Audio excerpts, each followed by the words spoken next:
सबैभन्दा पहिला चाहिँ हजुरले आफ्नो प्रोफाइल चाहिँ यसरी चाहिँ यहाँ गएर लगइन गर्नुभयो भने तपाईँले चाहिँ ठ्याक्कै यहाँनिर जुम गरेर म फोनबाट युज गरिरहेको छु, त्यही भएर चाहिँ हजुरले देख्न सक्नुहुन्छ यहाँनिर यो साँचो जस्तो छ। पासवर्ड चेन्ज गर्नको लागि परिवर्तन गर्नु पऱ्यो भने ठ्याक्कै यो साँचोमा क्लिक गर्नुभयो भने यहाँनिर चाहिँ यस्तो खालको खोल्छ। यो खोल्यो पनि यहाँ वर्तमान पासवर्ड भनेर भनेको छ। यहाँ चाहिँ जो फिलहाल हजुरले युज गरिरहनु भएको त्यो पासवर्ड राख्ने, त्यसपछि चाहिँ जस्तै मानौँ त्यसपछि यहाँ नयाँ पासवर्ड राख्ने, त्यसपछि चाहिँ यहाँ चाहिँ पुरानो पासवर्ड राखेर त्यसपछि ठ्याक्कै यहाँ चाहिँ पेस्ट गर्नुलाई भन्ने चाहिँ यतातिर क्लिक गर्नुभयो भने तपाईँको ठ्याक्कै चेन्ज हुन जान्छ। म चाहिँ गरेर देखाइदिन्छु हजुरलाई।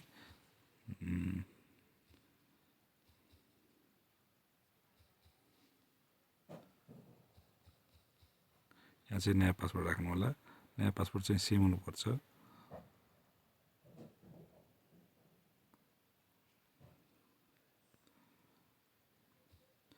त्यसपछि चाहिँ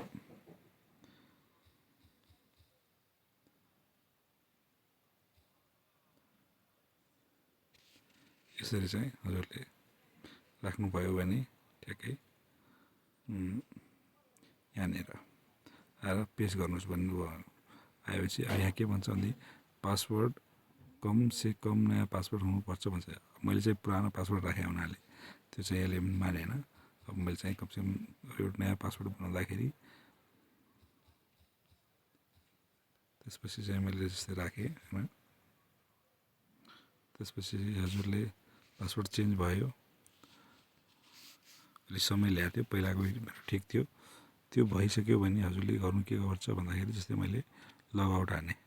लगआउट हानिसकेपछि मेरो प्रोफाइल चाहिँ यसरी चाहिँ खुल्छ।